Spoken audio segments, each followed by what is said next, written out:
Fans, welcome in as we are here at the RCC. Mason Robinson, our PA announcer, who brings in our starting lineups for you tonight. Our second game of tonight's doubleheader. In case you missed the first one, St. Edward's University pulled the upset against the number 16th Lady Buffs in the women's game early on. As head coach J.J. Reel was able to break the two-game winning streak. And I have to admit, folks, it has been a while since the women's team has been able to beat a ranked opponent, but none other than head coach J.J. Reel and this current group that has been coming together since the offseason, getting it done here tonight. Can we go 2 for 2 from the Recreation and Convocation Center? We will find out here shortly, as it is a rematch of last year's Sweet 16 between the West Texas A&M University Buffs, who come in ranked as the number 3 team in the nation, and your St. Edward's University Hilltoppers, who have risen 3 spots up to number 12 in the nation, as we have a head-to-head clash between two of the best in the Lone Star Conference. I'm the Smash Justin Simmons, and we get ready for tip-off between the Hilltoppers and the Buffs.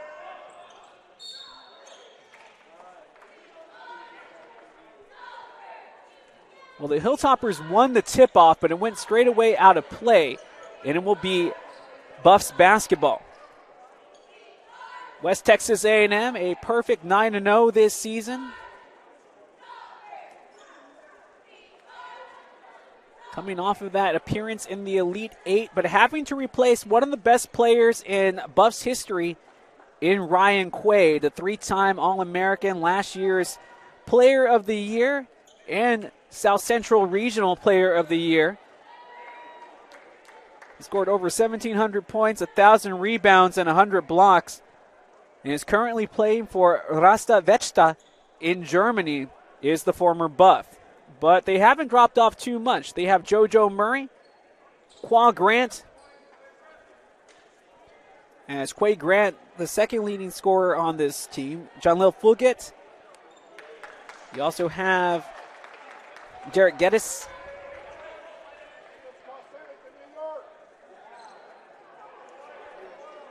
as well as Eric Mosley.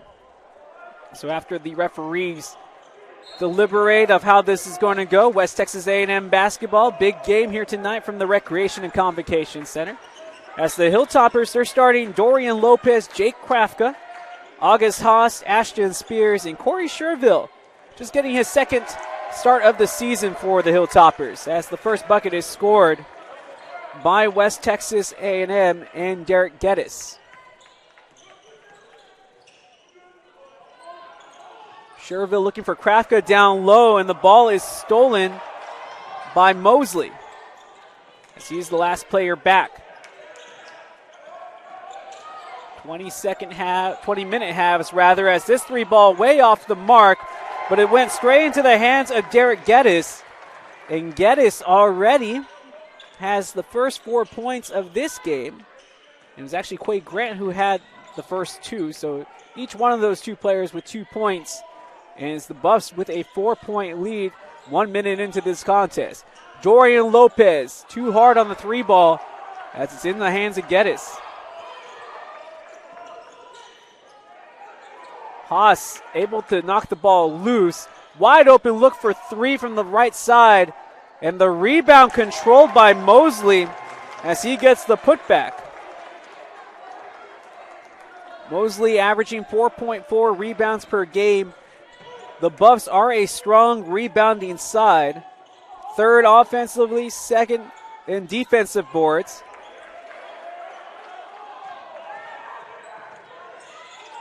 Krafka gets his hand on the ball, and then we'll have a foul called against West Texas A&M, as it's JoJo Murray, the sophomore from Rowlett, Texas, who commits the foul. Hilltoppers are still looking for their first bucket in this contest.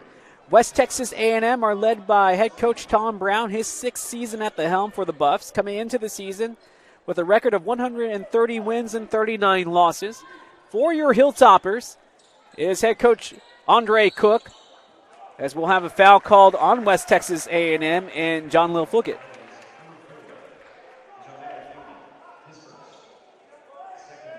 Andre Cook here in his 11th season leading the Hilltoppers with a record of 165 wins and 128 losses, but last year's TABC Small College Coach of the Year and the National Coach of the Year, as Spears unable to knock down the 3-ball.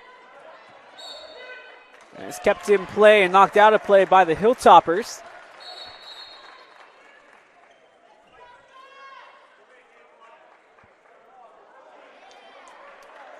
And now we have a foul against Ashton Spears.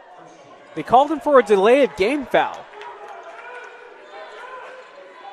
So not the start that head coach Andre Cook was looking to get from the Hilltoppers in this rematch of last season's Sweet 16. Of course, both teams looking a little different, but a lot of it still somewhat similar. As the traveling violation will be called against Eric Mosley. Hilltoppers still searching for their first bucket in this game. Both of these teams so good last year, as we'll have Krafka whistle for the travel. Jordan Collins, the senior from Houston, Texas, by way of Cypress Ridge High School, now in the game for West Texas A&M. The Buffs picked as the preseason Lone Star Conference top team, and the Hilltoppers picked to finish second right behind them. The pull-up jumper from the mid-range on the left elbow will miss. Krafka with the board. Here comes Agasas. Sherville still driving. And we have the whistle come from the far side of the court. And it's going to be called on Mosley. That's his first foul. Mosley, I believe, getting called for the embellishment, as he took a little jump back as he was going backwards. Lopez unable to hang on to the basketball down low. And here come the Buffs. The Euro step in the paint. Once again finds the hands of Derek Geddes, who's made his presence known in this first half of play. And the foul called against Lopez, as that will send Geddes to the free throw line, where he'll get to shoot 2. Geddes, a 59% free throw shooter coming into this game, will knock down the first. As John Brown, the junior from Magnolia, Texas, who transferred from Texas A&M, so the former Aggie, still wearing the maroon with the Buffs, now in the contest. Lots of size for the Buffs inside, as the second free throw will also fall, and it's an 8-point advantage here early on for the Buffs. The number 3 team in the nation taking on the number 12 team in the Hilltoppers. Lots of maroon and white here. Great find inside from August Haas, doing what he does best, as Jake Krafka able to get the finish. But Krafka having to match up against the 6'11" big man, and a charging foul taken by Dorian Lopez will result in the Hilltoppers getting the basketball back. 8-2 our score if you just tuned in late with us here on GoHilltoppers.com, part of the Lone Star Conference Digital Network. I'm Smash Simmons, glad that you can join us wherever you may be for this rematch of last season's Sweet 16, as the Hilltoppers didn't taste defeat too often last year. And after winning the first 2 NCAA South Regional games here at the Hilltop, unable to win in the Sweet 16, as Krafka was going for the slam and will draw the foul.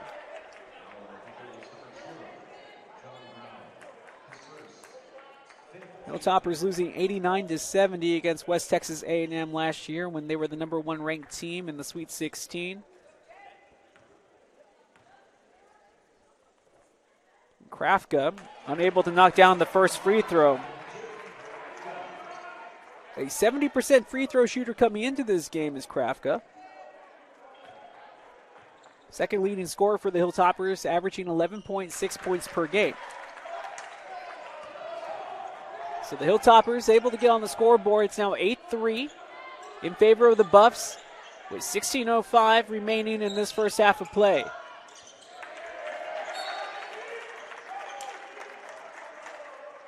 Krafka touching the ball last, and possession will remain with West Texas A&M. Nice crowd on hand here at the RCC for this contest. Inside, Sherville got a piece of the ball, and it will go out of bounds as we will come to our first media timeout of the contest. At the break is the visitors from Canyon, Texas. West Texas A&M ahead of the Hilltoppers, 8-3 from the RCC. We're going to take a quick break, and then we'll be back with more of your first half of basketball here on GoHilltoppers.com, part of the Lone Star Conference Digital Network.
Out of the timeout, it's 8-3.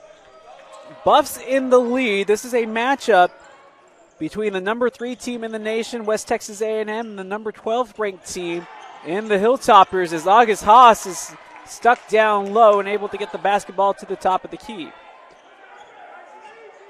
Haas wearing the headband, spinning, and the left-handed finish does not find its mark as Ashton Spears is able to commandeer the rebound. Hilltoppers will get another shot of this. And then we have a whistle called.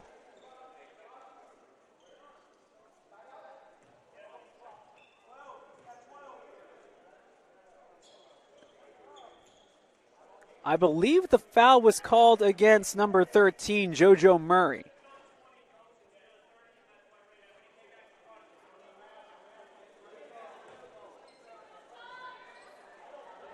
I'm not sure exactly what's going on, as now the referees are deliberating, and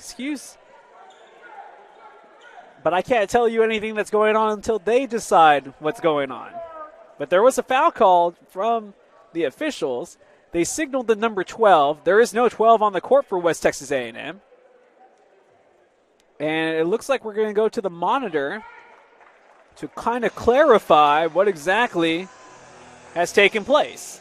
So we just get out of the timeout, and we will take an official's timeout as last year's National Coach of the Year, Andre Cook, you can see questioning the officials as to exactly what this call is about. We've already had one strange call, as there was a delay of game foul called against Ashton Spears early on in this first half of play. So many questions left to be answered by this officiating group. It's good to see the Hilltopper cheerleaders, as they are always out here in full support. I know the students that are here tonight, many of them finishing up their finals, so it's great to see the students finally have a chance to relax after what I can only imagine has been weeks and weeks of cramming, long nights of studying, and a lot of hoping to make sure those grades come out the way that they want them to come out. And again,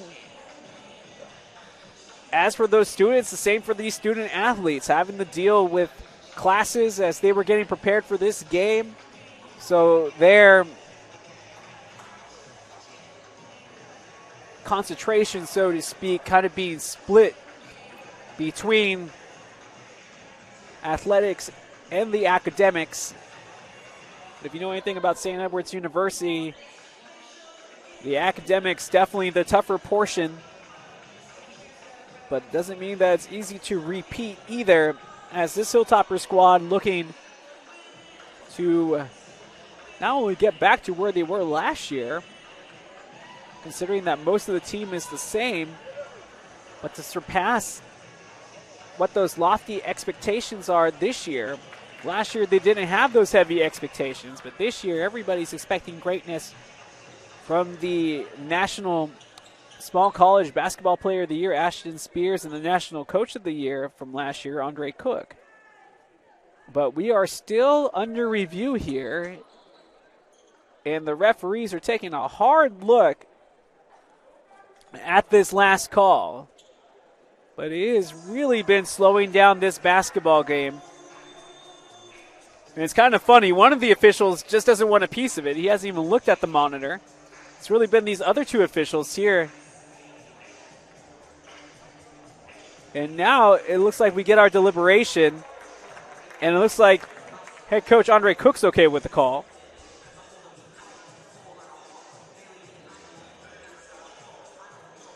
But if there was a foul call, I'm not sure exactly who it's on. So I will apologize for that, as I'm trying to get you guys an answer here eventually. As Corey Sherville, as we're back in action, able to get the offensive board and the score. It's 8-5 now as the Hilltoppers have been able to score the last two buckets. West Texas A&M, though, a quick team that can score at will. Catch and shoot three from the left wing, and it will rattle in for the Buffs, as it was JoJo Murray with the three. A little two-man game, and Dorian Lopez will take the foul, and we'll have a chance at the old school three-point play. As Jordan Collins whistled for the foul. I don't know what clarification he needed, though, as there was clearly a push. It's all about working the refs as part of the game. Zach Toussaint, the freshman from Johnsburg, Illinois, now in the game wearing the face mask to protect the nose. And Lopez able to complete the old school three-point play. It's 11-8. The Toppers still behind, driving in the lane. The floater too hard off of the glass as it will not fall. Haas to Ashton Spears, who has a one-on-one matchup. Spears quickly double-teamed as he gets the ball into the hands of Lopez, who muscles his way in to get the two. And the Hilltoppers down by one, 11-10, with 14-15 remaining in this first half of play. Good matchup here, Murray against Spears. And Murray almost lost the handle. The drive, the put-up, and the foul. And the Buffs will be going to the free throw line. Not a whole lot of seats left over here on the home side, where we have the cushy chairs at the RCC. Student section, despite the fact that a lot of the students had those studies, filling in nicely. And John L. Fugit able to hit the bucket from three is the player from Denver, Colorado. It's 14-10. No Toppers behind. And August Haas will be called for the push. Or actually, they're going to call Corey Sherville on the foul, as he ended up getting tied up with one of the players down low. And head coach Andre Cook will make a substitution, as Ryan Garza, the junior from Edinburgh, Texas, by way of Vela High School, and then Lucas Doria, the redshirt senior from Sao Paulo, Brazil, will now come into the game. Double teamed early by the Hilltoppers. Toussaint, just a freshman for the Buffs.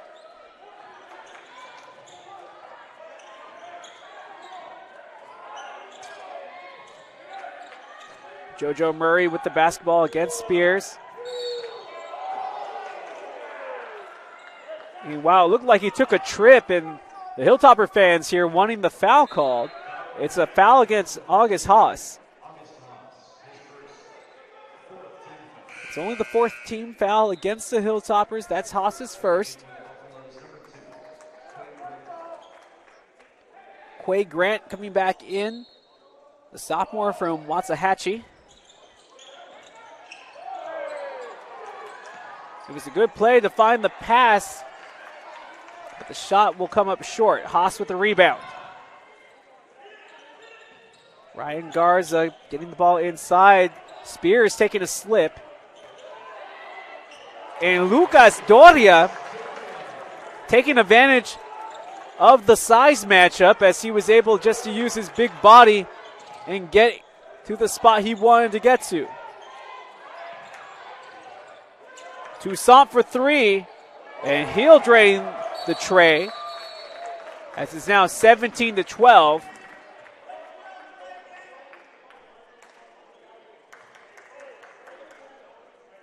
And we've already seen that delay of game called once against the Hilltoppers, and now we see it called against the Buffs. And I have to admit, folks, out of all the broadcasts I've ever done in my life, this is the first time I've ever seen a delay of game call, let alone be on both teams in the first half of play. August Haas, what a dish served up by the Dane, as he feeds Lucas Doria, who gets the easy 2. And the Hilltoppers are down by 3. The basketball with Quay Grant. 21.1 points per game, number 5 in the Lone Star Conference. Last year, the freshman player of the year in the conference, misses for 3. As Lucas Doria able to pull down the board. And we do have some slippage on the left side of the court. Ashton Spears with nowhere to go, as it's great defense being administered by John L. Fugit. 12 on the shot clock for the Hilltoppers. Make it 8. Haas looking for Spears.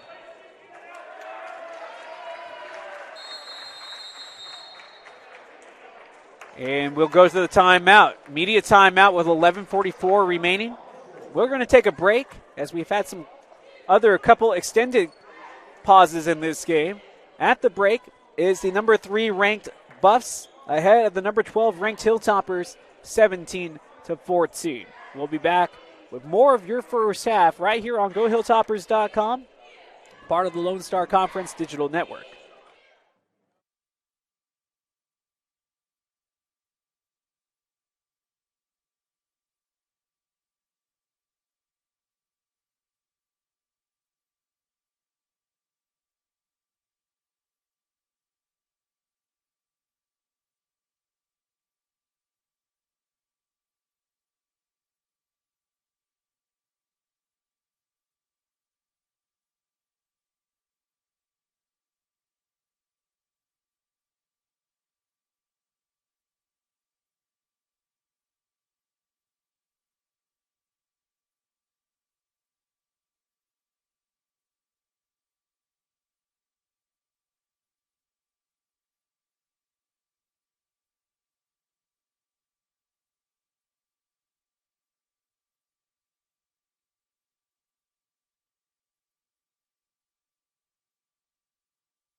Out of the timeout, it's West Texas A&M basketball as they lead by 3, 17-14, here in the first half of play with 11:35 remaining.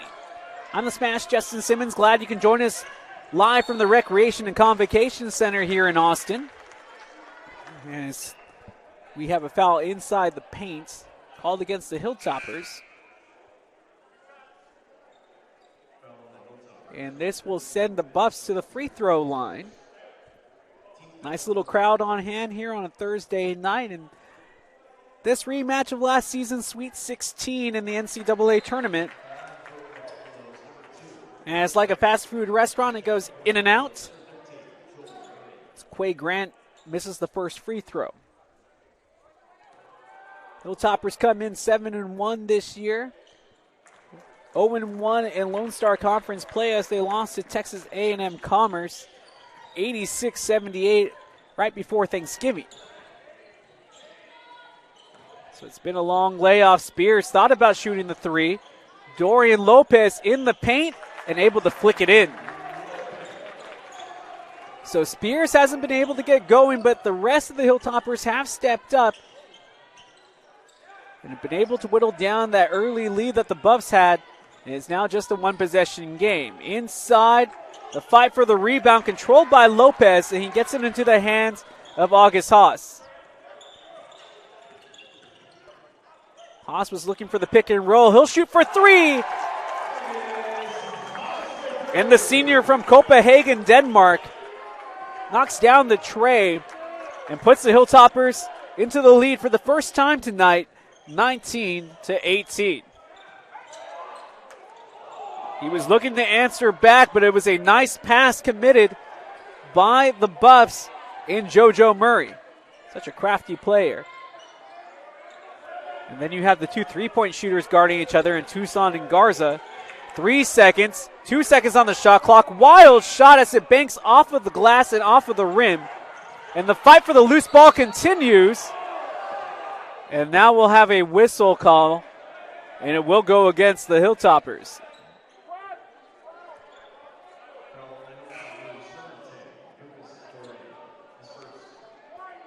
Foul called on Lucas Doria as Ashton Spears will come to the sideline to get a breather as we are near the midway point of this first half of play. Spears has only been able to take one shot and has no points so far in this game. After they were able to get the win against Millsaps last time out, 107-53, as they were able to defeat the D3 opponent, were the Hilltoppers. Spears had 21 points in 21 minutes on that game. And one too many steps inside the paint for JoJo Murray. That gives the Hilltoppers the basketball right back. And now we are exactly at the midway point of the first period of play. 9:55 and counting as Luke Plyman, the Austin native, who played his basketball at Austin Westlake, is now in the game. The shot for three, and Ryan Garza, the kid from the RGV, hits the tray. That's what he does best. Hilltoppers push their lead 22-18 as we have a timeout taken with 9:44 remaining here in the first half. So let's keep it here during this timeout. Let's take a look at some of these stats that we have on hand. And don't forget, you can follow the live stats online as well. Derek Geddes leading the way in scoring for West Texas A&M. He has 4 points to go along with his 5 rebounds. Quay Grant, John L. Fugit, as well as JoJo Murray and Zach Toussaint each have 3 points, and then Eric Mosley has 2. For the Hilltoppers, leading all scorers in this game so far is Dorian Lopez. He's 3 for 4 from the field with 7 points scored and 2 rebounds. Jake Krafka with 3 points and 3 boards. You have August Haas with 3 points, and then Corey Sherville with 2. Lucas Doria has 4, and Ryan Garza, he just hit that last 3 to put the Hilltoppers ahead 22-18. It's Geddes Grant, who almost loses the ball alongside JoJo Murray. He'll take the shot for 3 from the left wing, and it's squarely off of the back iron. A little bit of a size mismatch, though, as John Brown is in the game, the tallest player on the court at 6'11", making even the 6'8" Lucas Doria look a little small. And the shot for 3, and it will rim out. Sean Phillips trying to get the rebound, but it's collected by West Texas A&M. Going coast to coast was Quay Grant, the second leading scorer for the Buffs. Their backcourt averages 21 points per game.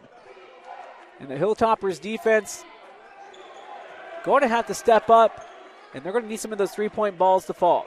We're tied at 22 with 8:30 remaining in this first half of play. Luke Plyman with a hand in his face, and he'll draw the foul. West Texas A&M crowd doesn't like the call, but Luke Plyman will go to the free throw line where he'll get a chance to shoot three.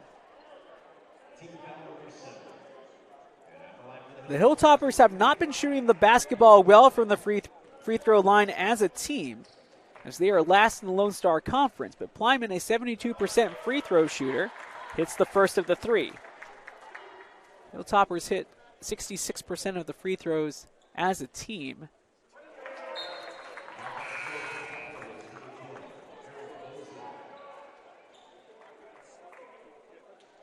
Teams have been shooting 65% at the free throw line against West Texas A&M. So all three are scored by Luke Plyman, and the Hilltoppers retake the three-point advantage here in the first half of play, 25-22. This West Texas A&M squad, though, they have wheels. They can run, they get to their spots, as this shot will go up for three, and again off the back iron, as the rebound's commandeered by Ryan Garza. It's Garza, Sherville, Doria alongside Plyman, as the bounce pass inside, and Lucas Doria. Great effort there as he fought for the loose ball, but I believe he'll be whistled for the foul.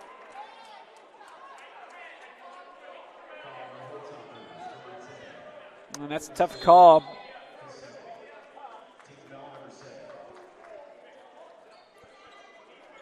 As both teams now have 7 fouls, so both squads in the bonus here in the first half of play.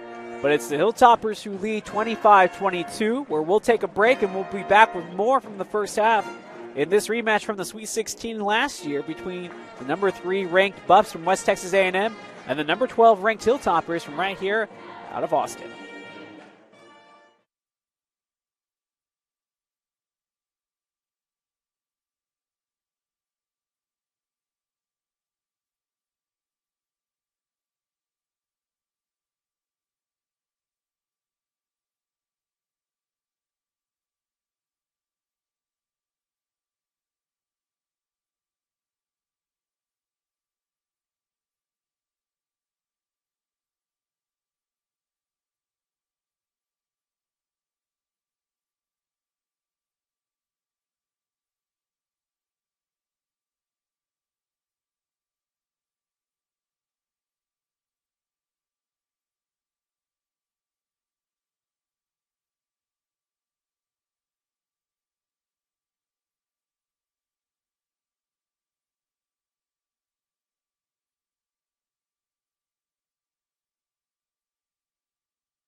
Welcome back out of the timeout. 7:50 remains as the Hilltoppers are ahead by 3, but both teams in the bonus, so this is a 1-and-1 opportunity from the free throw line for West Texas A&M.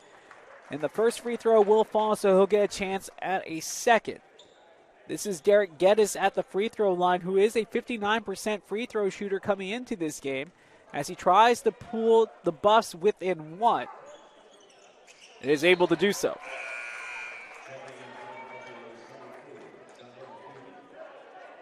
John L. Fugit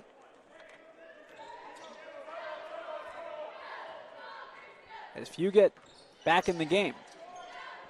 Hilltoppers up by 1, 25-24. Luke Plyman from NBA range can't connect. And now West Texas A&M with a chance to retake the lead on this possession. Thought about a step-in 3. Instead, the passing will remain around the perimeter. Neither team really trying to score inside. And as soon as I say that, it's a delicious dish served up by Quay Grant as he was able to find the cutter down the baseline. Phillips, like a Pop-O-Matic game of trouble, lost in the bubble. The ball is gone and scored on the fast break from JoJo Murray.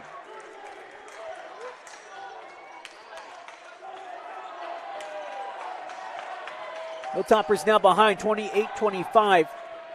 It's Murray. He now has 5 points on the evening. 15 seconds on the shot clock for the Hilltoppers as they run their half-court offense. And it's batted right out of the hands of Sean Phillips. And hanging in the air and getting a terrific finish was Jonel Fugit. And Fugit making it look easy. As the Hilltoppers turning over the ball too much here in the last timeout. And we go into another timeout. 30-25 our score. That's number 3 team in the nation, West Texas A&M, has the advantage over the number 12 seeded, or the number 12 ranked rather, Hilltoppers from right here out of St. Edwards. Just a quick timeout taken. So far, stat-wise, the Hilltoppers are hitting 56% of their shots from the floor. As for West Texas A&M, they're hitting 47% of the shots from the field. West Texas A&M 3 for 10 from behind the arc. As for the Hilltoppers, they're 2 of 7 from downtown. West Texas A&M out-rebounding the Hilltoppers by 1, 10-9, as we have a foul called against the Buffs. And that will send August Haas to the free throw line. West Texas A&M has led for the majority of this contest. They've had the largest lead as they were able to start with an 8-0 run in this first half. August Haas at the free throw line in a 1-on-1 opportunity. And Haas only a 47% free throw shooter this season. And that shot, you could kind of see why. And it's a traveling violation inside the paint against Jonel Fugit, as this will get the basketball back to the Hilltoppers. Hilltoppers getting some help from their bench as they have been outscoring the Buffs bench 10-5. But a lot would be answered if they can get Ashton Spears going in this contest. Haas driving. Haas with the left-handed finish right at the rack. And the Hilltoppers in the deficit, 30-27. With 5:50 remaining in this first half of play. Ashton Spears, he gets the block, but able to just jump his way and hang in the air for the finish. Amazing stuff there by Jonel Fugit. And it's a moving screen called on Dorian Lopez, and he wants some clarification from the official here, as the fans didn't agree with the call. Derek Geddes is back in for West Texas A&M. Our score 32-27 as the Hilltoppers are behind.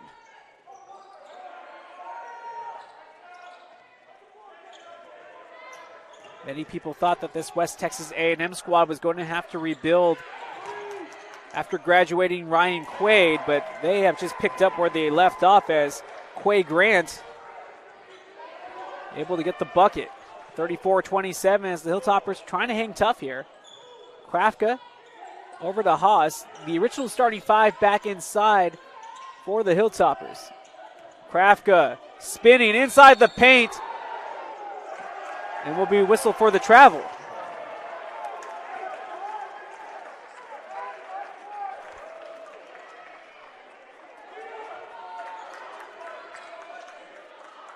So the traveling violation gives the basketball back to West Texas A&M. 4 minutes and 45 seconds remain in this first half of play as the Hilltoppers are down 34-27. From NBA range, too hard off of the backside of the rim as Krafka will pull down the board. Back to Krafka, now Ashton Spears. He's one-on-one. He beat his man on the dribble. The Euro step, and the charge is called. And I can hear the Hilltopper fans saying no, and I understand their frustration, as if a guy is Euro stepping, it's kind of hard to take a charge without moving your feet, but it's one of those bang-bang plays, and half the time they get it right, half the time they get it wrong. But they are only doing their best, are the officials, and they trying to make the right call. And I mean, from his vantage point, it probably is the right call. Lopez able to get the steal as Haas dribbles the basketball past midcourt, goes behind his back. In the paint, the floater not there. Haas couldn't get the board as Lopez tried to get the putback on the offensive glass and will go to the free throw line. Quay Grant will be whistled for the foul. We'll have a timeout, final media timeout of our first half of play, and we'll actually step away for this one. The number 3 team in the nation, West Texas A&M, leads the number 12 team in the nation, the St. Edwards University Hilltoppers, 34-27 here on GoHilltoppers.com, part of the Lone Star Conference Digital Network.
Well, out of the timeout, it's the West Texas A&M Buffs ahead of the Hilltoppers 34-27, but there was a foul called underneath the basket on a putback attempt on Dorian Lopez. This is a 1-and-1 opportunity as the senior from San Antonio, Texas, able to hit the first. Lopez, a 69% free throw shooter this year, coming into this game, but will knock down both.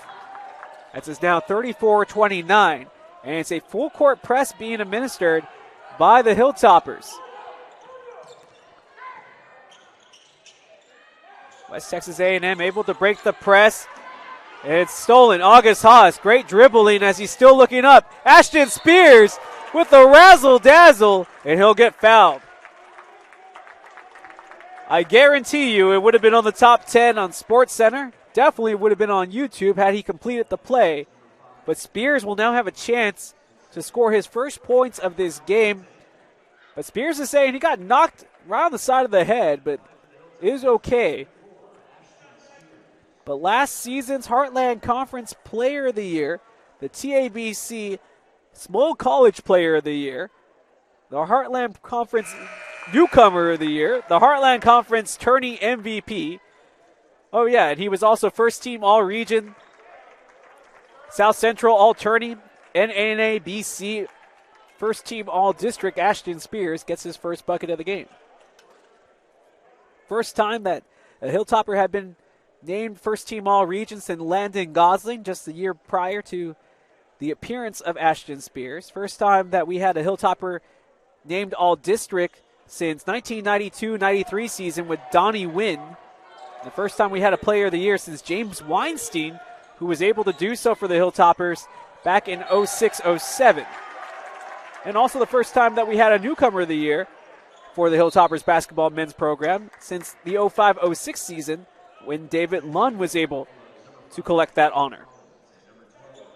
And just for good measure, Ashton Spears named preseason Lone Star Conference Player of the Year alongside Tarleton State's Josh Hawley.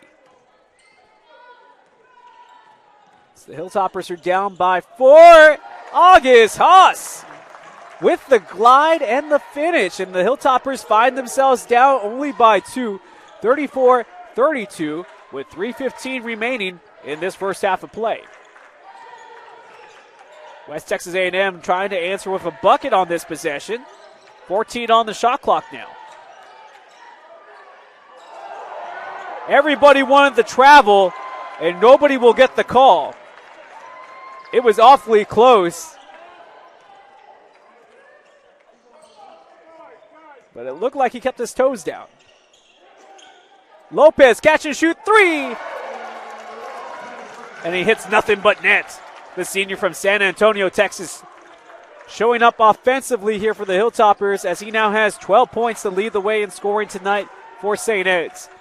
We are down by 1 are the Hilltoppers, 36-35 with 2:25 remaining in this first half of play. And it's stolen by Haas. Spears is trailing him. Haas will take the foul as he goes crashing into the mats.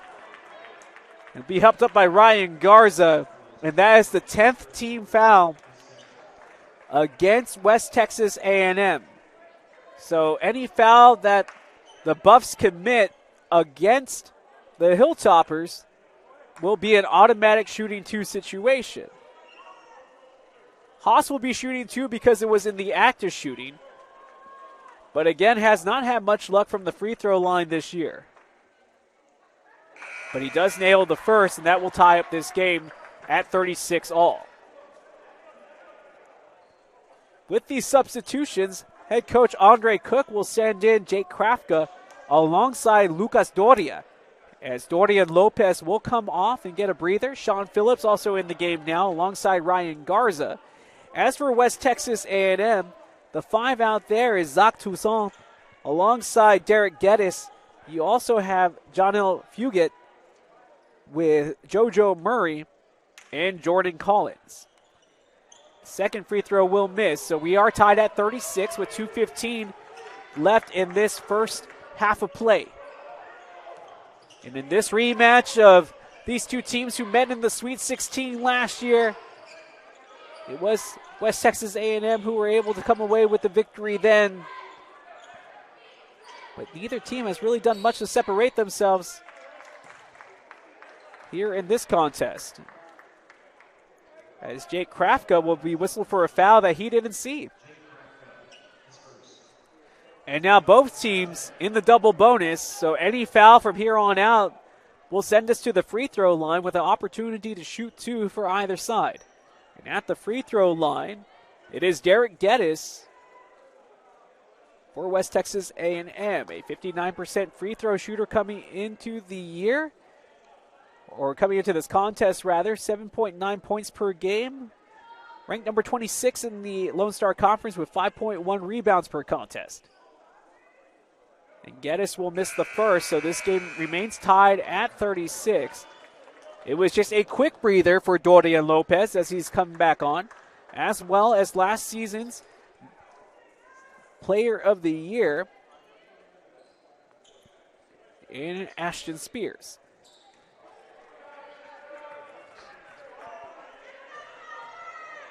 Free throw can put him up by 1, and it will clink on in as it hits the front and rolls over the lip of the bucket. 37-36. Hilltoppers down by 1. Catch and shoot with the cross court, and just too hard as it was a definite heat check from Dorian Lopez. Spears almost able to get the steal. Toussaint passes inside. Another terrific passing will lead to a wide open look for 3, and it will drain on in for Jordan Collins. Collins just a 20% three-point shooter this year, but took the wide open look and made the Hilltoppers pay. And now Spears looking to try his luck as he's able to get to the rack and finish. 40-38 as Spears has his first true bucket from the floor in this game. In and out, Spears unable to keep the ball alive. Off of the rebound attempt. Final minute of play here in the first half. And it's a game that has lived up to the hype so far in this rematch of last season's Sweet 16. 40-38, Buffs ahead by 2. And they will have the basketball here on the inbound.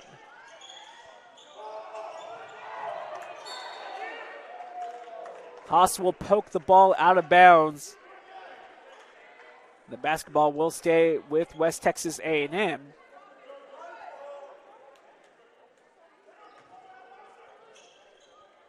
Last year, National Coach of the Year, Andre Cook, You can see him up and near the inbounder as he's directing this defense. And one too many steps on the inbound, committed by Zach Toussaint.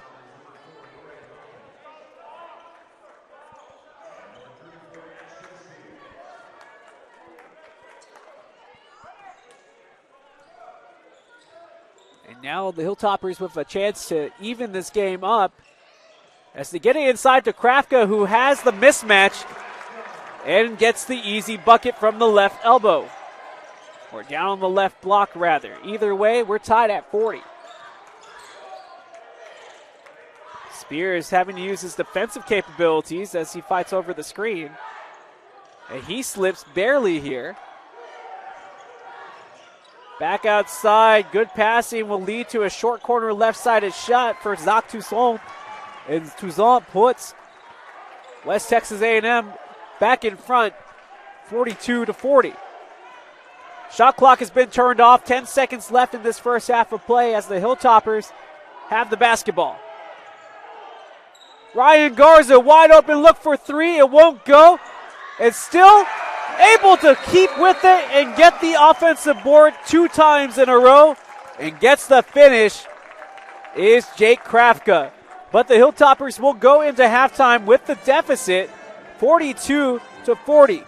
We're going to take a break for the halftime, and then we'll be back with some stats and then get you ready for the beginning of our second half right here on GoHilltoppers.com, part of the Lone Star Conference Digital Network.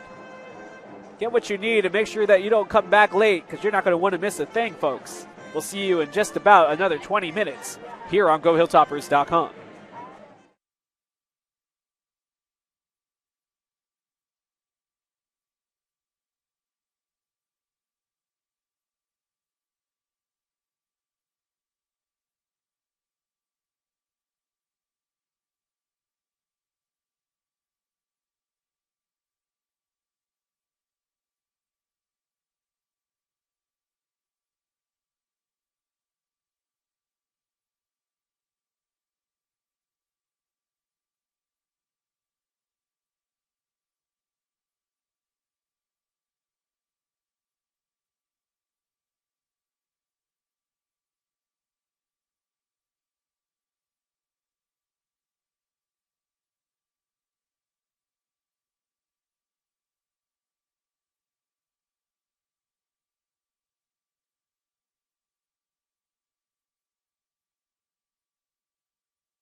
All right, fans, we're here in the start of the second half of play as the Hilltoppers and Corey Sherville battling underneath the basket.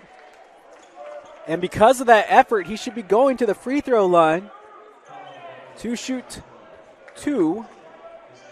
We want to welcome you back here to the Recreation and Convocation Center in our second game, our nightcap portion, if you will, between the Buffs of West Texas A&M and your St. Edward University Hilltoppers, as Sherville puts the Hilltoppers in the lead, 43-42 off of that first make. And that's how the score will stand. West Texas A&M coming in as the number 3 ranked team in the nation. The Hilltoppers ranked number 12. Sherville will get the steal. Here's Haas. And it's down low to Lopez, who has the mismatch. And Lopez will be whistled for the charge.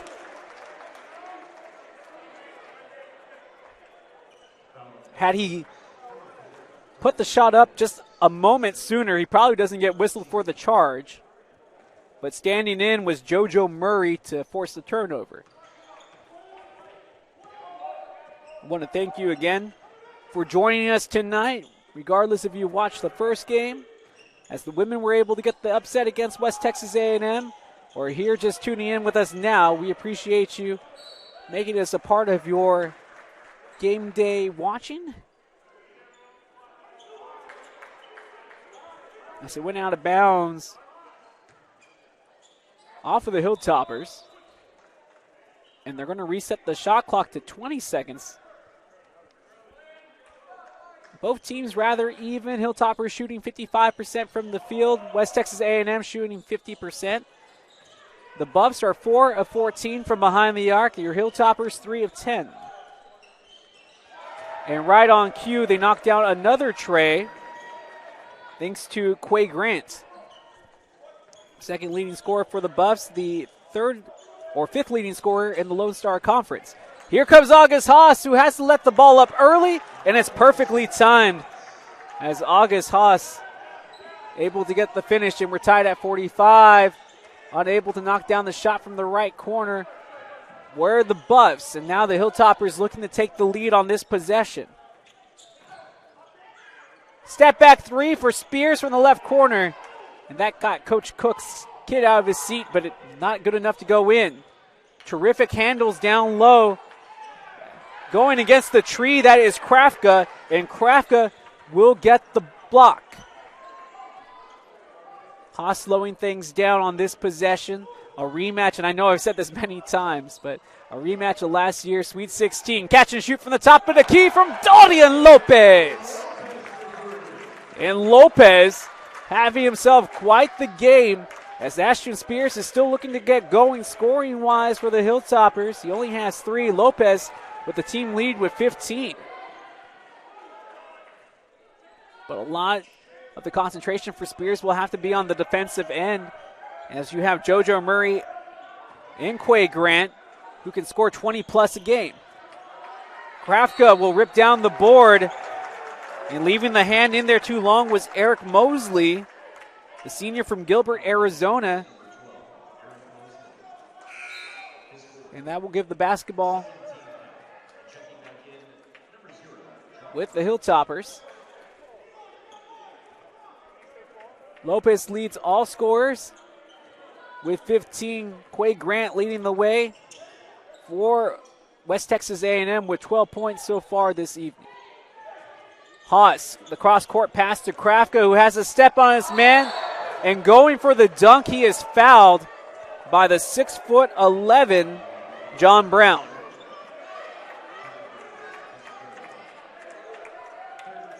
So Krafka unable to get the slam, but does draw the foul, as the Hilltoppers have the 48-45 advantage here in half number 2. Smash Simmons along for the ride. Glad you can be as well here on GoHilltoppers.com, part of the Lone Star Conference digital network. The Buffs perfect on the season, coming in 9-0, 1-0 in conference play, and they have, of course, won their only away game. Is getting the shooter's roll was Krafka from the free throw line. last year. 34-7 were the Buffs, 7-1 in Lone Star Conference play, 9-3 on the road. And it's another block, this time by Corey Sherville. Hilltoppers throwing themselves a block party here in the second half. Haas was dicing his way through only to throw the ball away, and he wanted the foul.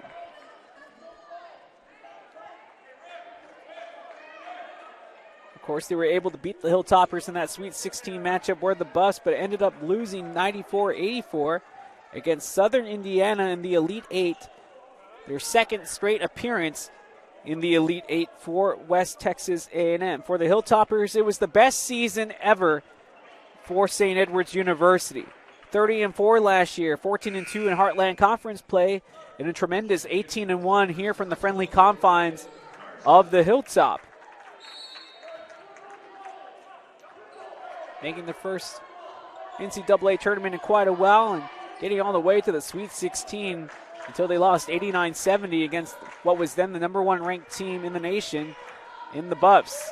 But Ryan Quaid no longer here. And the Hilltoppers returning the bulk of their starting five. The only player I can really say that is no longer on the squad was Corey McKendry, as he had graduated this past offseason. And we'll have a foul underneath called against West Texas A&M as it was committed by John L. Fugit. So Fugit called for the push. And Jordan Collins will check in. 16 minutes and 27 seconds left. It was a game between two of the best teams in the nation as the Hilltoppers are up by 5.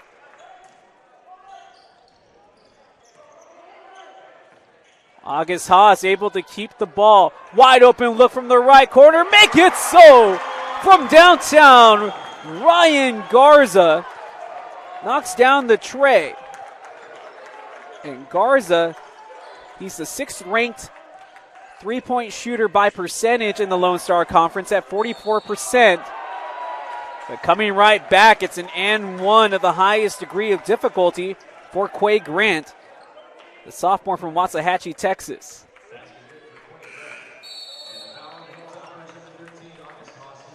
That's August Haas' second foul. And we will go to the timeout. 53-47. Hilltoppers lead in this game.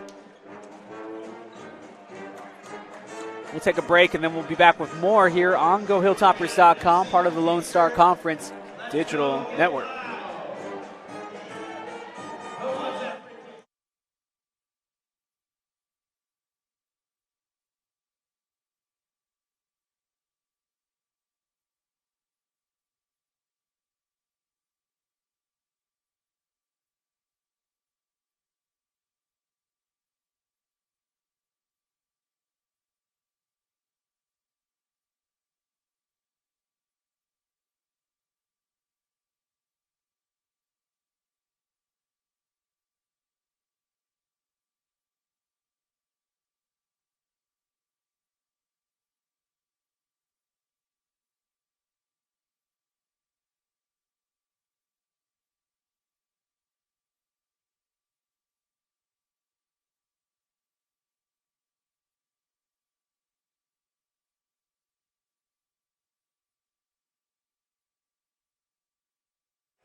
And out of the timeout, 53-47 our score. 15:56 remains in this contest, but we will go to the free throw line with Quay Grant. Quay able to knock down the shot, so this is an and one opportunity as Zach Toussaint is in the game for West Texas A&M now. Old school three-point play is complete for the Buffs, and it's now 53-48. We're just about a quarter of the way through of our second half. And the pass is thrown away by Corey Sherville. Here comes Grant as he slices his way through the Hilltopper defense. And it's last touched by Grant, and it's Hilltopper basketball.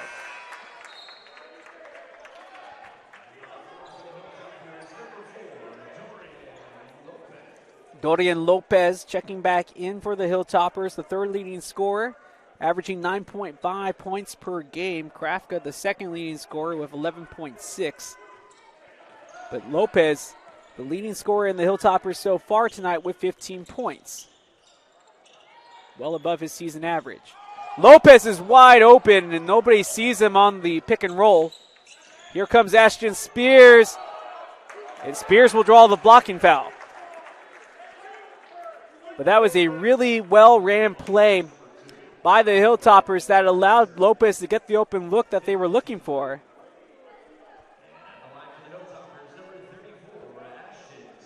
Ashton Spears at the free throw line, shooting 57% from the charity stripe coming into this game. Knocks down the first. The number 4 leading scorer in the Lone Star Conference with 21.8 points per contest is Spears. As he's making up for a slow offensive first half of play, he now has 5 points on the night, does Ashton Spears. Grant being D'd up by August Haas. It's a man-to-man defense here for the Hilltoppers. And it's a good look for 3, too hard off the back iron, and it's tipped and controlled by West Texas A&M. Some stunning play here and good ball movement by the Buffs.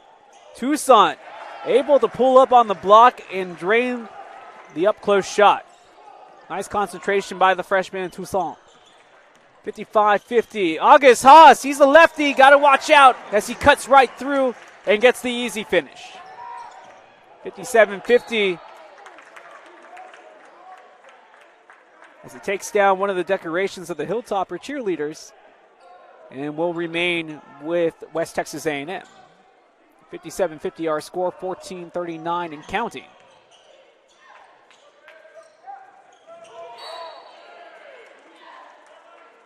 And Dorian Lopez will be whistled for the foul as he just barrels over what looked to be a screen set by Jordan Collins. Big difference in size there as Collins is listed at 5'11". And Lopez is a legit 6'5", 6'6".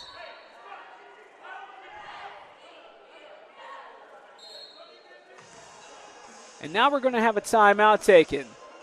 As head coach Andre Cook is going to want to have a word with the official here. And we look at that personal foul. That's Lopez's 4th foul of the game. So he is in foul trouble. And the Hilltoppers are going to lose their leading scorer tonight to the bench because of that foul trouble. So this is where the pedigree of the National Coach of the Year from last season, the TABC Small Coach of the Year, or the Small College Coach of the Year, rather, Andre Cook, is going to have to come up with the technical aspect to match up here against West Texas A&M. Now going to be without what has been his best player on the court, at least offensively here tonight. Krafka, though, he is on his way to a double-double. He has 9 points and 9 boards for the Hilltoppers. Haas, he's putting in some work on the offensive side of the floor. He came in averaging 8.3 points per game. Haas now has 12 points here tonight, including a three-pointer, to go along with his 6 assists. Corey Sherville with 3. Ashton Spears has 5 points with a block and 2 steals. He averages 2.5 steals per contest. That's good for 5th in the Lone Star Conference. Ryan Garza, the microwave, off the bench. He has 6 points, both of them three-pointers. And as for West Texas A&M, it's Quay Grant. As Quay leads all scorers for Texas A&M with 15 points. He has also chipped in with 5 boards and a steal, along with 2 assists. Derek Geddes, he started off hot as he has 7 points to go along with his 7 rebounds as he's nearing double-double territory. You also have Zach Toussaint, as Toussaint has 7 points, the bulk of them threes. And then we have John Collins, he has 3. Eric Mosley with 4 and John Brown with 2 to go along with the only block for West Texas A&M. referees are still discussing what is the possible fourth foul on Dorian Lopez. As we look at the game stats real quick, Hilltoppers shooting 59% from the floor. West Texas A&M 45%, as neither defense has really been able to put on the clamps. When we're looking at the three-pointers made, both teams have made 5 3-pointers, but West Texas A&M has taken 18. The Hilltoppers have taken 12, so it's a 27% to 41% difference, as the Hilltoppers have been shooting the ball well from beyond the arc as well. Free throw line shooting has also improved for the Hilltoppers in this game, as they are well above their season average of 66%, shooting 73%. West Texas A&M, they too above their average at 77% from the free throw line. Both teams have 20 rebounds. The largest lead for both teams has been 8 points. The Hilltoppers, with 1 assist more, 8-7. Also have committed 3 more turnovers, 14-11. But their bench outscoring the Buffs bench 13-12. The Hilltoppers have had 5 blocks compared to West Texas A&M's 1. No points in the paint for either side. They're almost even off of points off a turnover. It's at 16-14 in favor of the Buffs. And second chance points belong with the Buffs as well, 15-7.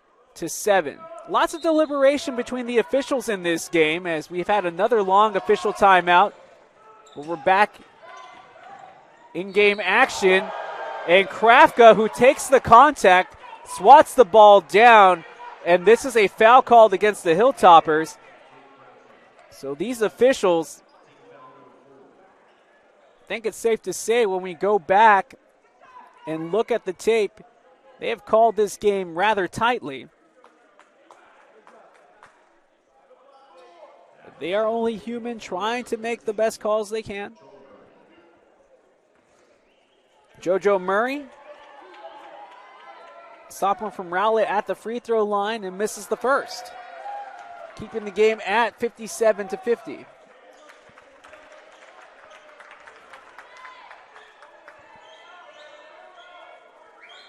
And the second free throw will drain on in for the Buffs, 57-51. As the Hilltoppers looking to get at least a bit of revenge for that Sweet 16 loss last year. Lots of contact on that drive. The Hilltoppers, Ashton Spears from NBA range, and it will clank right off of the front of the rim. Spears able to stay with him defensively, and I don't know how Quay Grant was able to do so, but Quay somehow able to get the ball in the air while he was hanging in the air, able to get his arm underneath the 2 would-be blocks and still put up the shot.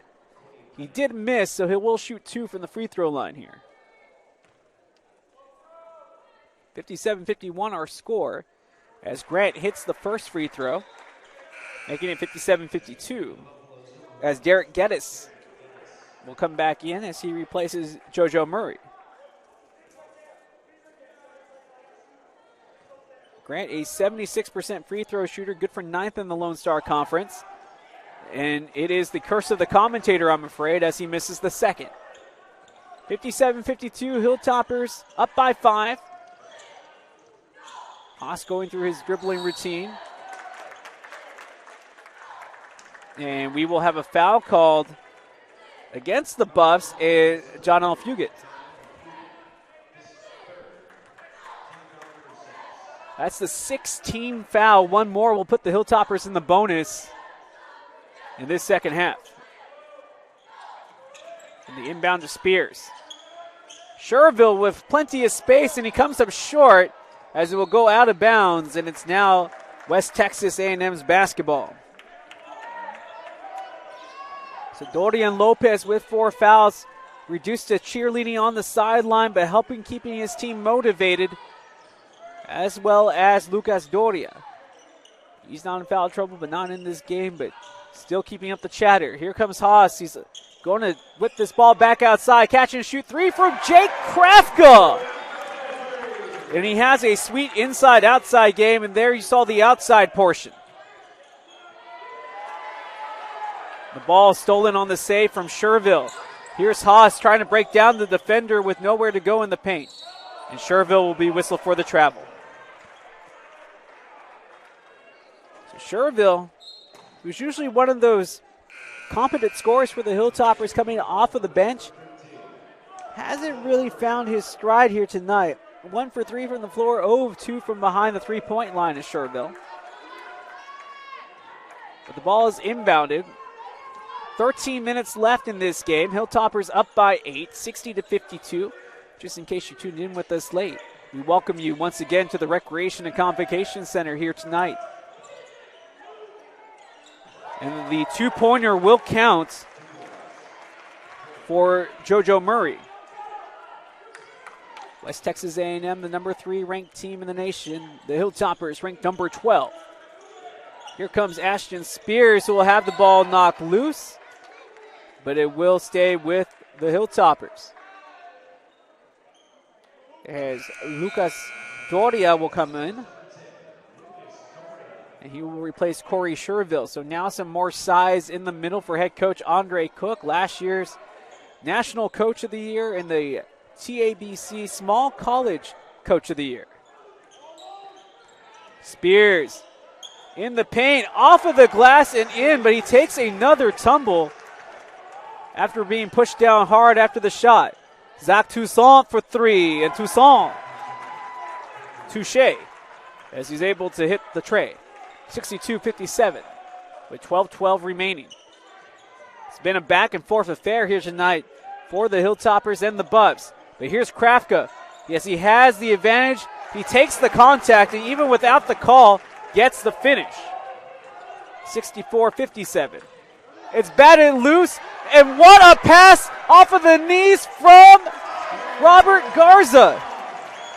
August Haas will get the easy finish, but because of a terrific bounce pass by Ryan Garza. And it goes off of the knee,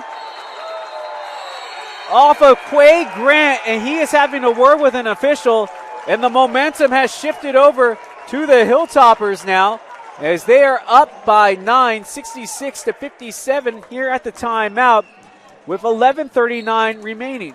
We're going to take a timeout alongside with them, and then we'll be back with more of your second half here from the Recreation Convocation Center on GoHilltoppers.com.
Out of the timeout, Hilltoppers ahead, 66-57.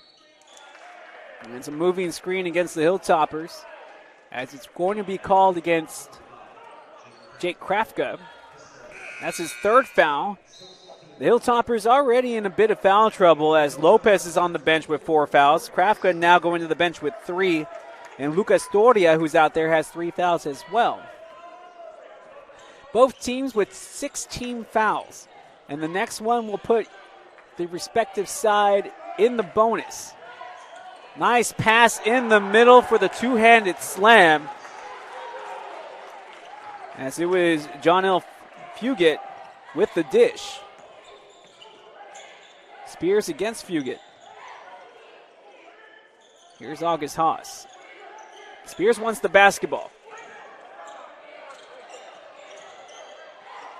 Spears still with the dribble. He'll take the three, and it will count. And they signal that the 3 ball will count. Ashton Spears. Last season's NABC Small College Player of the Year will get the bucket from behind the 3-point arc. And Spears very quietly has had 10 points tonight as he has hit his first tray this evening. And because of that, it is now Lucas Doria at the free throw line. Remember, we mentioned those bonuses. And he'll miss the one-on-one, and it will go off of the hand of Corey Sherville. Now they have the monitor. They can go back and look at the replay if they want to, but they won't do it here. 10:45 as we work our way to the midway point of this second half. Hilltoppers now with their largest lead of the night as they are up by 10. Driving and losing the handle, and it's poked loose only for it to be returned as it's snatched up by JoJo Murray, and we will have a jump ball.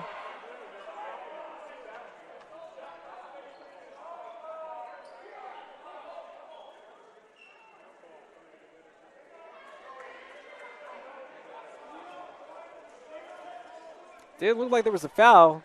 Very clearly was there a jump ball signaled by the referees. You heard Coach Andre Cook asking if that was 3 seconds or not, as that could have easily been a call as well. And we are going to go to the monitor. So the officials are going to go to the monitor to see if this is a situation where it is a jump ball or there's going to be a foul.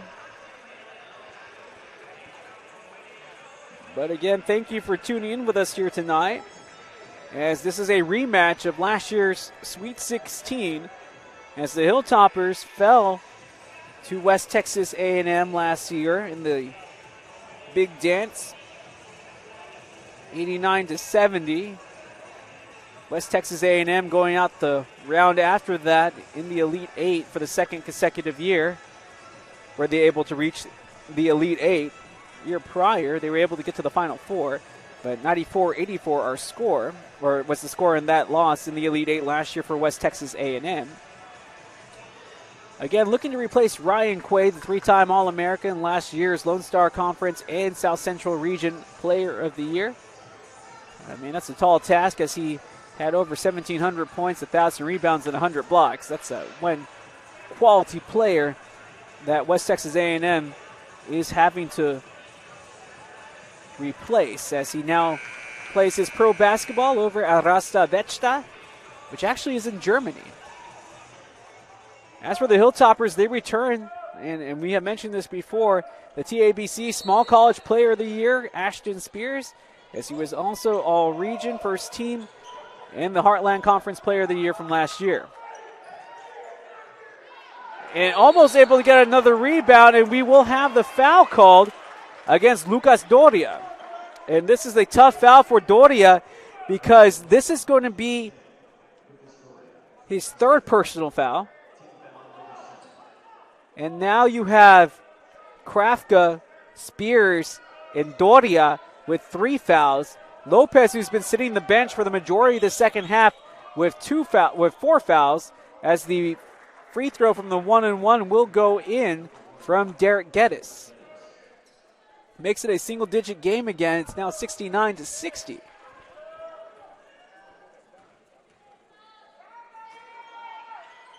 but he misses the second, and Doria is able to control the rebound.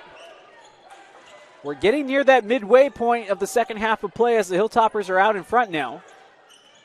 August Haas running the point for St. Ed's. Garza catch and shoot three off of the screen, and he will nail the tray. Ryan Garza.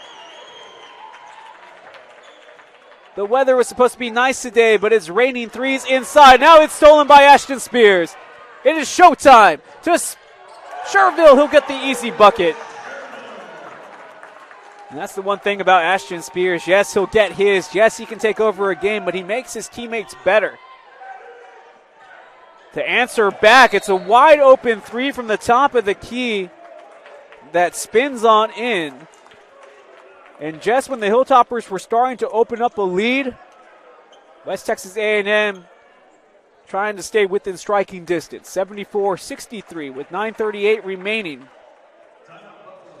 And this will be the long timeout. So we will take a break alongside with them, and then we'll be back for the final half of the second half of play as the Hilltoppers do lead 74-63 in this Lone Star Conference matchup right here on GoHilltoppers.com, part of the Lone Star Conference Digital Network.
Welcome back, everyone, as we're past that midway point here in the second half of play. And it's the Hilltoppers who lead 74-63 as the basketball is in the hands of Ashton Spears.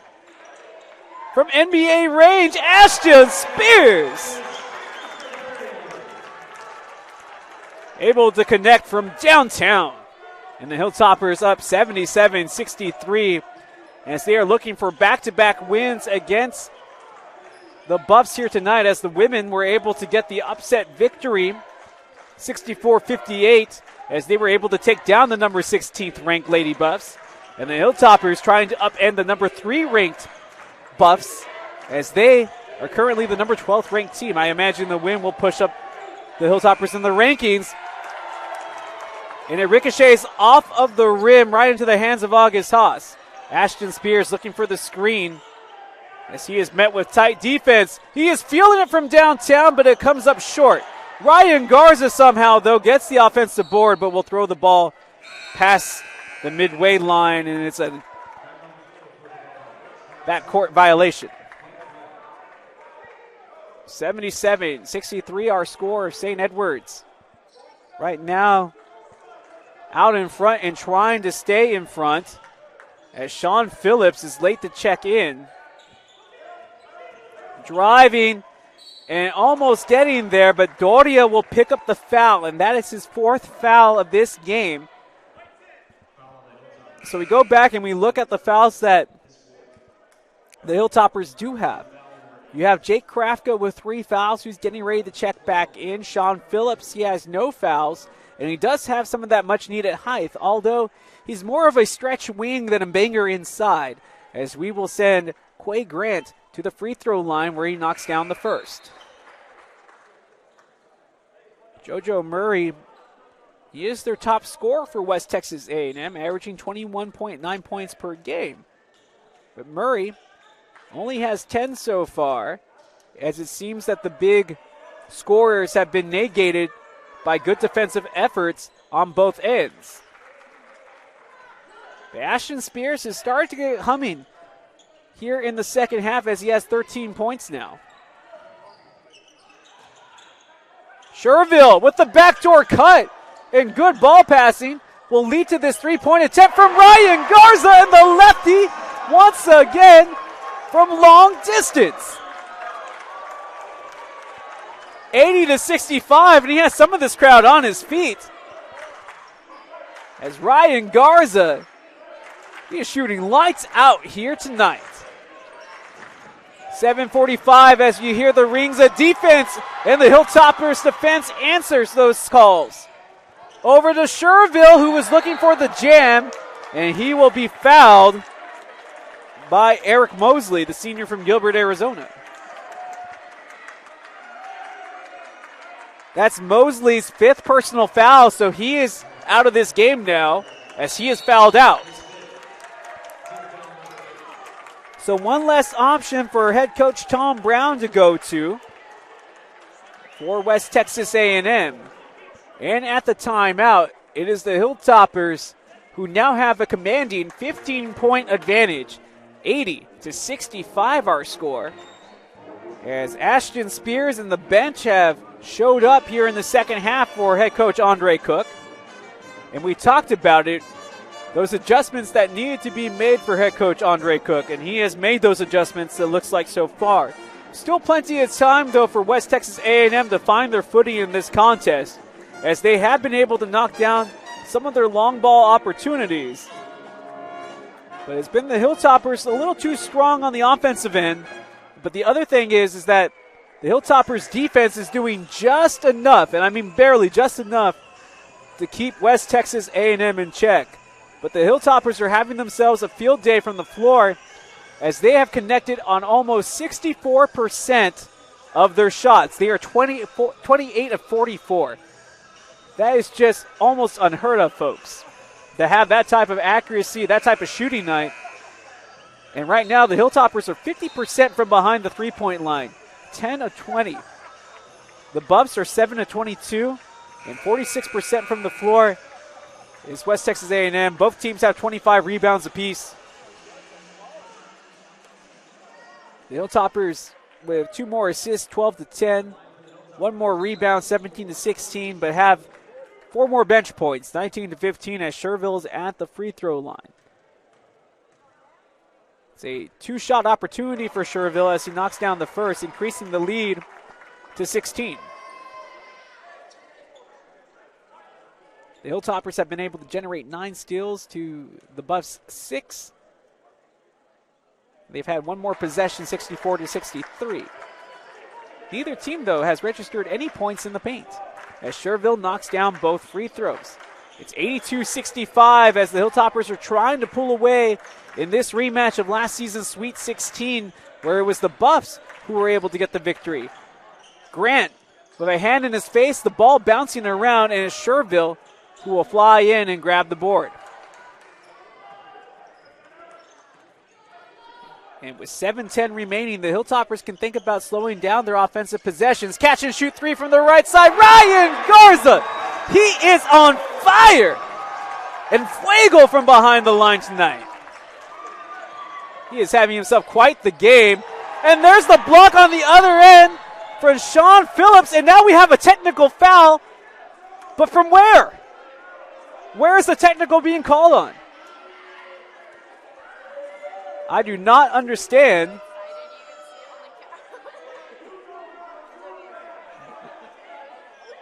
But this crowd voicing their displeasure.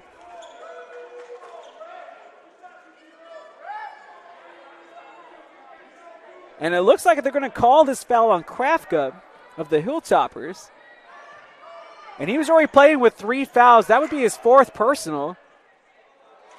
So that sends Quay Grant to the free throw line. Unless it was something said, because it didn't look like any physical action had taken place in order for that technical to be called. But this officiating crew calling this game extremely tight, and the deliberation between player and officials is still going on. And I understand it was a monstrous block where maybe some of the emotions will take over, but you got to let him play. You got to let him play. I don't understand what this call is about. This is ticky-tack stuff, and I don't mind saying that.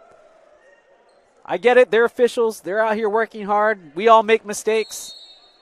We're not perfect, but I have questions. That's all I'm saying. I have questions. Got to let him play sometimes. And as soon as I say that, I would say the same thing for West Texas A&M. That didn't look like much of a bump. You got to let him play through that contact. But Hayden Blankley, the freshman from Sydney, Australia, fouling his countryman, as Corey Sherville, also from Australia. And it's a 1-and-1 opportunity as both teams have 9 fouls each. And in and out for Corey Sherville. I know this crew is doing the best job they can, but some of these fouls, they're going to go back and look at the tape. I would like them to clarify what was said or what they saw, because I do have questions, and that has come for both sides. Hey, it's a tough Thursday night for everybody. Everybody playing hard, the game extremely fast. I know they're just trying to keep control of it the best they can. Sometimes you have questions. 6:16 and counting. Haas. In the paint, the fadeaway, August Haas. I know he's not from Germany, but still doing his best Dirk impression as he was able to hit the one-legged fadeaway. Looking to answer back, plenty of time for three, and knocking it down, JoJo Murray, as he hits the wide-open look. 87-72, as the Hilltoppers have been able to come away with a strong second half, despite missing some of their bigs. Ashton Spears, wide open look for three, will come up short. Hasn't missed too often tonight, has Spears, from three-point land. Another good look for three, and it will rattle around only for Spears to get the rebound. West Texas A&M wanting a travel there, and the whole bench getting up and signifying that. What a pass by Ashton Spears! Unfortunate he won't get the assist, but the vision from Spears, he saw the sliver of light, and he went ahead and took it. Doria unable to finish, but he'll go to the free throw line to shoot two.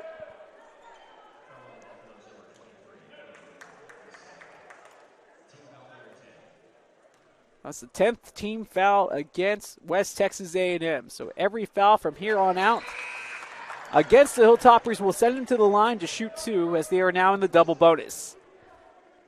Derek Geddes will come off as Zach Toussaint will check in. Now Lopez has the long shirt on, but he's now up. I'm wondering if he's going to stretch out and come back into this game, but the Hilltoppers seem to have this one in hand, at least right now, as we are working our way toward the final 5 minutes of this contest. And this could be back-to-back upsets here tonight for both Hilltoppers squads against some tremendous competition. Here we go. It is showtime. Ashton Spears with the monster slam with extra jam. And Doria poking it right off of the leg of Hayden Blankley. The Hilltoppers will get the basketball back. Can they go for the century mark against the number 3 team in the nation? It is 91-72 with less than 5 minutes remaining, as it's a full court zone press being put on by West Texas A&M. August Haas showing off his handles.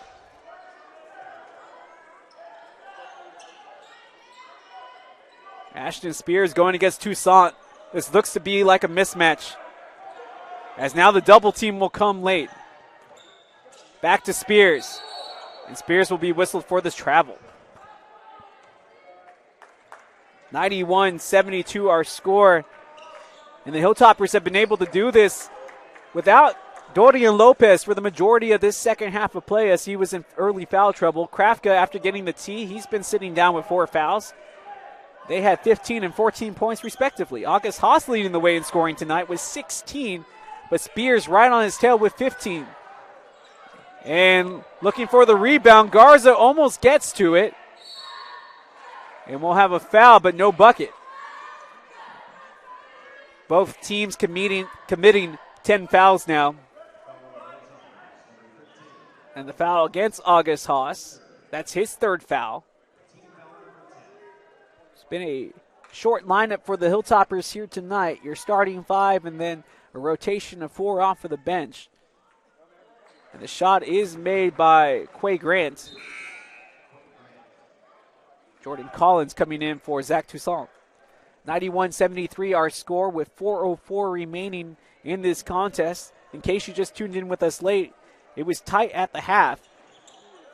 And then the Hilltoppers took the lead to begin the second half of play, and they haven't looked back since. This has been the largest lead of the half for the Hilltoppers as well, and the largest lead of the game.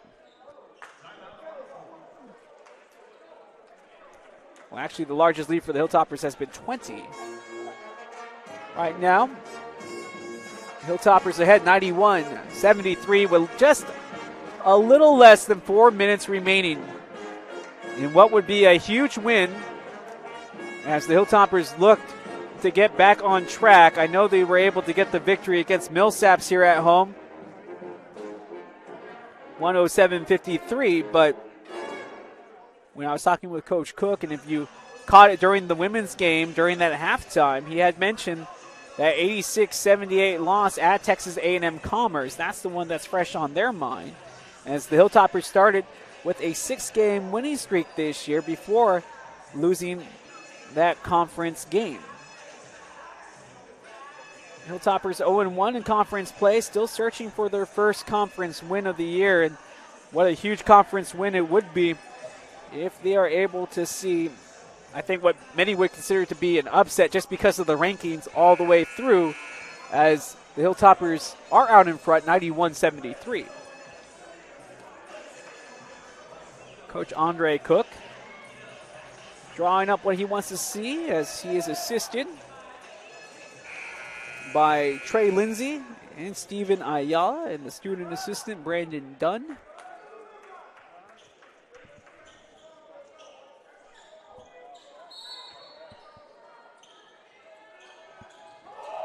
Off of the inbound, and we're going to have the foul called on Grant, or actually he will draw the foul rather. Ryan Garza will be whistled for the foul.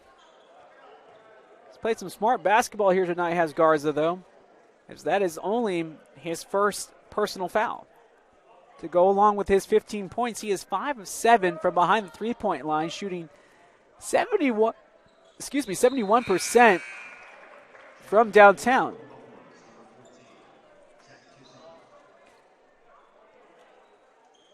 So Dorian Lopez back in this game. Lopez, Spears, Haas, Garza, along with Jake Krafka as they look to break this press.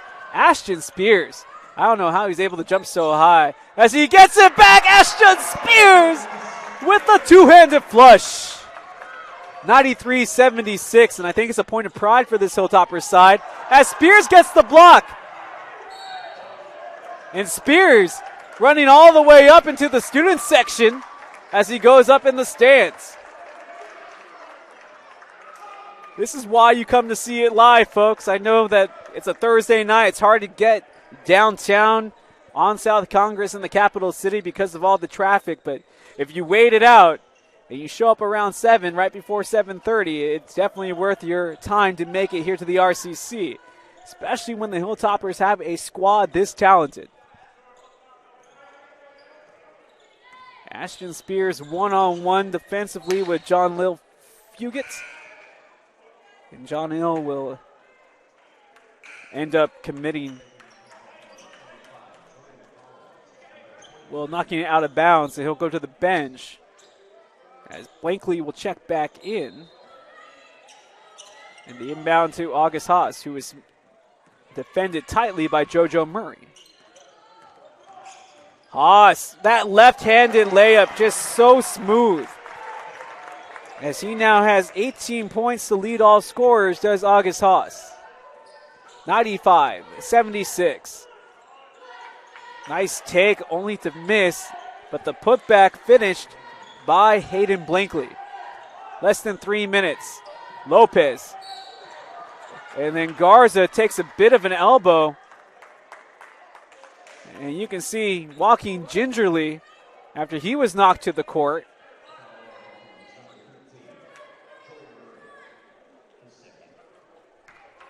And that will send Ryan Garza to the free throw line.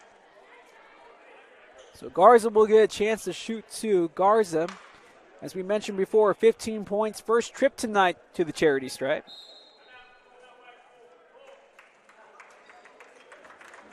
Or I believe that was going to send him to the free throw line, but instead we'll have the timeout taken. 2:54 remains. We're going to take a break along with the teams as the Hilltoppers lead 95-78 here from the RCC. As the number 12 team looking to beat the number 3 team in the nation. We'll find out how it plays out after the break here on GoHilltoppers.com, part of the Lone Star Conference Digital Network.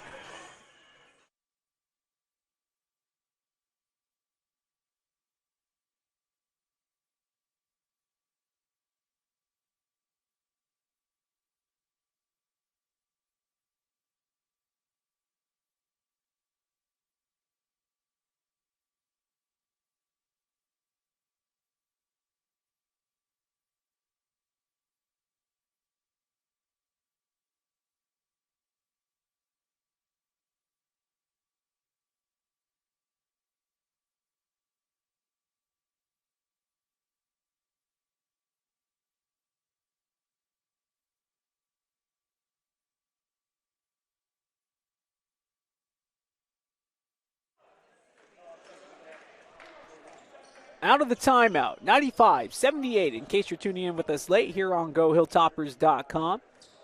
A tremendous second half put on by the Hilltoppers.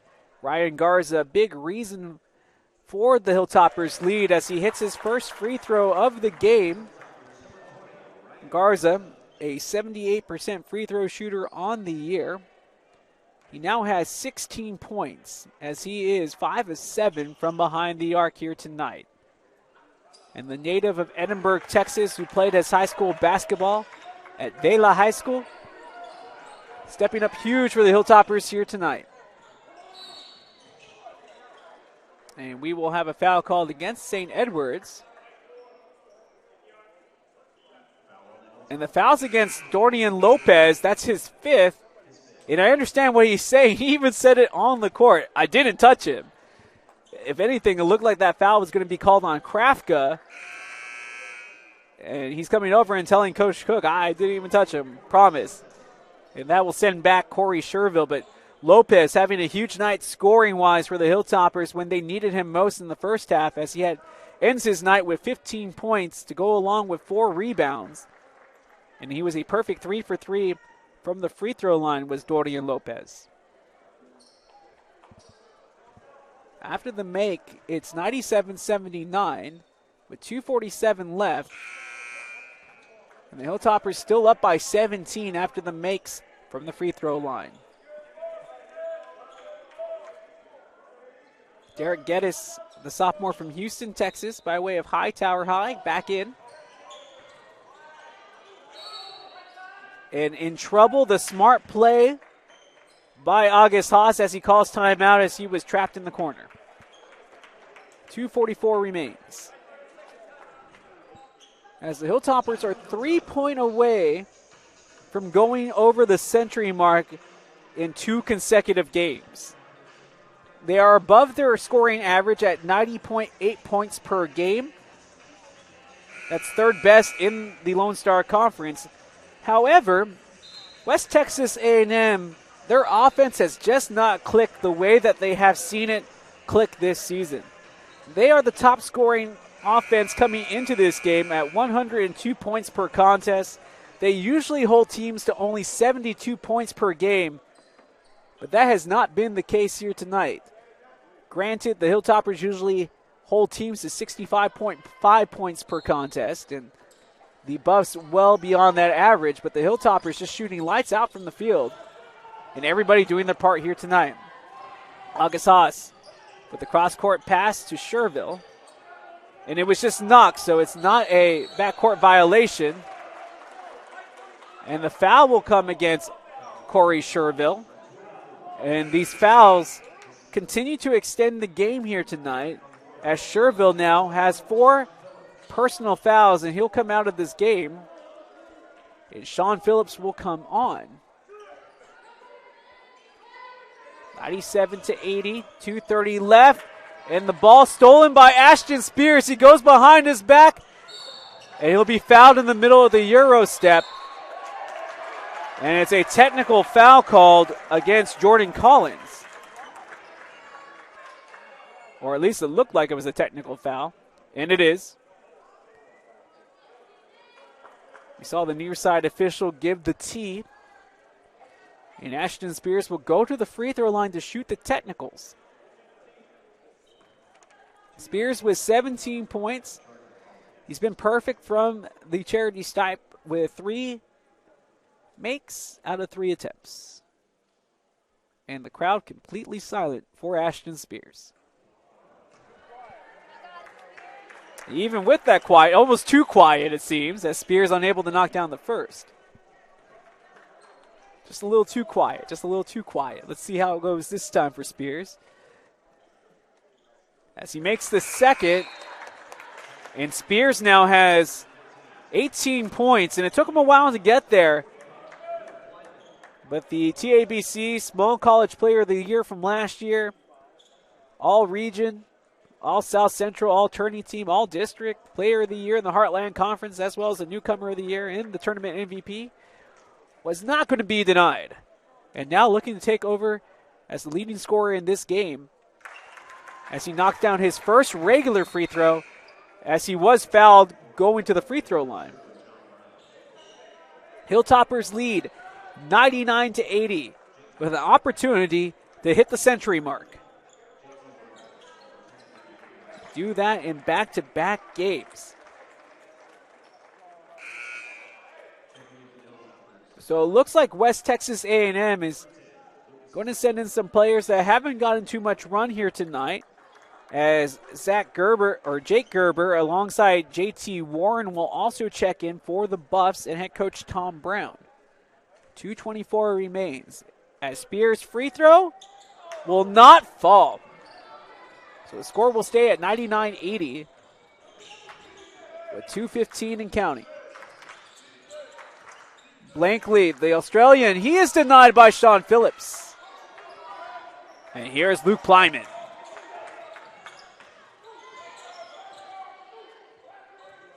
Plyman running the point for the Hilltoppers.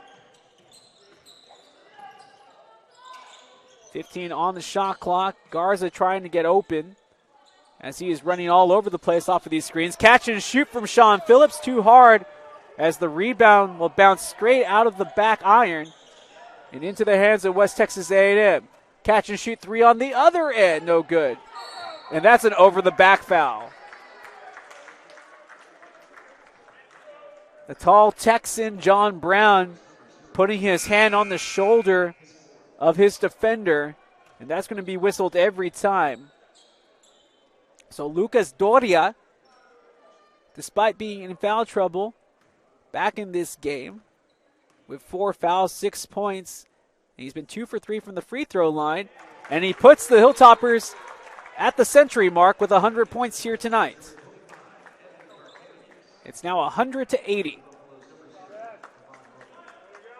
And Evan Carganaguez will check in for the first time this evening, as the second shot will be missed from the free throw stripe. But with 1:34, it looks like the Hilltoppers have this game well in hand. Nice passing down the baseline leads to the easy baseline bucket for John Brown. 1:25 left as the Hilltoppers look to complete the upset against number 3 ranked West Texas A&M side. Stolen, and this should be an easy dunk, and it is for Jake Gerber, the freshman from Nazareth, Texas. 100-84. Hilltoppers still out in front.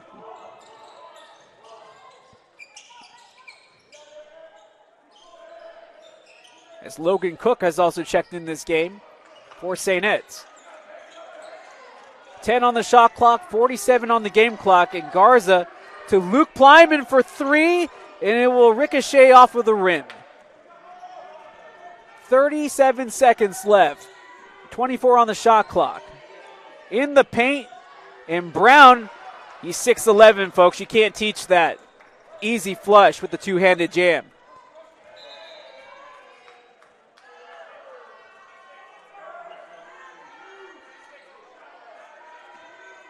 So the shot clock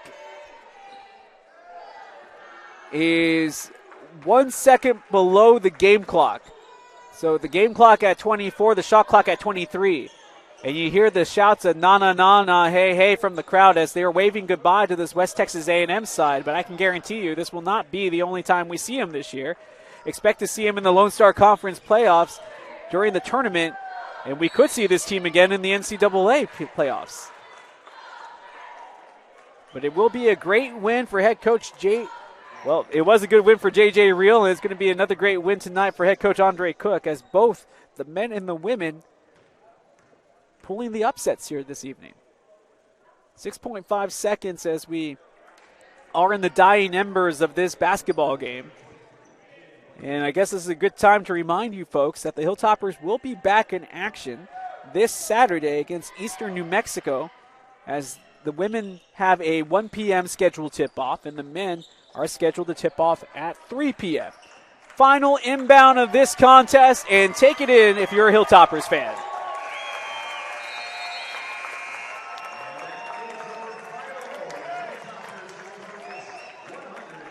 Our final score, 100-87, as the number 12th ranked team in the nation, the St. Edward's University Hilltoppers, will upend the number 3 ranked West Texas A&M University Buffs. Ashton Spears took a little while to get going for the Hilltoppers, but after a terrific second half performance, the Hilltoppers really able to pull away.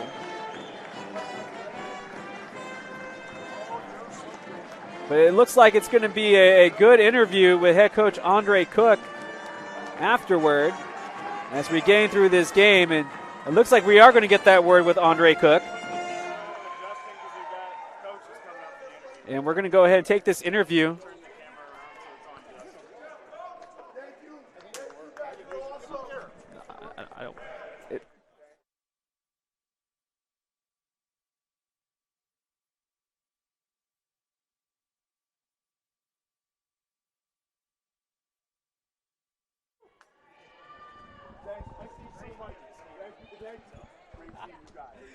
And as you can see, obviously a big crowd here on hand from the Recreation and Convocation Center, and everybody, rightfully so, congratulating head coach Andre Cook on a huge win, as you were able to get a little bit of revenge from the tournament game. I know it's just a regular season contest, but hitting the century mark against a team that's used to getting to the century mark, and you guys holding them to only about 80-plus points, can you give us kind of a quick assessment of how everything's feeling right now for you, Coach? Well, West Texas is clearly the bar in the Lone Star, right? I mean, back-to-back Elite Eights, a Final Four, 3 straight regional finals they've been in. I mean, they are the program, and here they are, 3 in the country. So our guys were locked in and focused all week, even though, like I said to you in the women's game, it was exam week. So they were locked in, ready to go. Just a great job by our guys. And West Texas is fantastic, and it's a great win, but it's a league win, right? And we have another one on Saturday. And I'm not shortchanging this win or this game. We're going to enjoy it, but it's all about Eastern New Mexico tomorrow. Coach, let me ask you, Ashton Spears a little slow to get going. I know they kind of really keyed in on him, but you have to be really happy with the performance of the other guys stepping up and getting big points. August Haas coming alive, and Ryan Garza I think he was about 71% from behind the arc here tonight, Coach. Right, yeah. I mean, I don't have the stats in front of me here, but, Ryan Garza, that's what Ryan Garza does. I mean, he tries to do everything perfectly. School, the way he runs the offense, understanding the game plan, and we need him. He's our 6th starter, really. Him and Lucas are guys that we need. August Haas, the game we lost this year, August was hurt 3 minutes into the game, and I'm not downgrading Texas A&M Commerce because they're going to win a lot of games, but we were up 14-3 when he got hurt. So we need him. It's good to have him back, and he's our catalyst. And everyone's going to go after Ash, right? I mean, he's it was the player of the year in our league last year. but we have a lot of guys that can step up. We need Ash, and he's so explosive, but other guys step up. We need that. Let me ask you, Coach, your big guys getting in trouble here a little early. Doria, Lucas Dorian, all of them, Dorian Lopez having a little trouble, but even though they were big scorers, you guys were able to play through that. What did you guys do differently when the bigs were having foul trouble tonight? Well, they put so much pressure and heat on you. Their guards, Grant, Murray, Fugit. I said those are tough matchups, but the best job, the toughest job may be from the guys guarding the 4 and the 5, because you got to guard your guy and like another half of a man. So they attacked those gaps so hard. We knew that there could be some foul trouble in those situations, but I thought that's why we have a bench. That's why we got those guys that came in and they came up big. But I thought our defense, they averaged 102, and they had 87, but some of those were late. I thought we did a great job on both ends of the floor. Coach, you mentioned it earlier, Eastern New Mexico coming to the house. This team was able to beat Eastern New Mexico, so that bar, like you mentioned, already set there. What do you have to do as a team and as a coaching staff to be successful on Saturday? Well, Eastern New Mexico, we don't know what they're doing tonight against St. Mary's, but they're winless coming into tonight. But they are a really good winless team, I'm telling you. They're going to come in with athletes and a very good coach, and this win will be diminished if we don't get that win on Saturday. And they're a good team. We got to be ready to play. Well, Coach, I appreciate your time. I know you have some things to go celebrate again. Yes. Head coach Andre Cook, once again victorious here tonight as the Hilltoppers were able to take down the number 3 ranked team in the nation, 100-87. Don't forget to come back. Tip-off set for 3 p.m. right here from the Recreation and Convocation Center this Saturday, and we'll see you here, Hilltopper fans. Thank you, Coach. Congratulations again, man. Well done. Well done.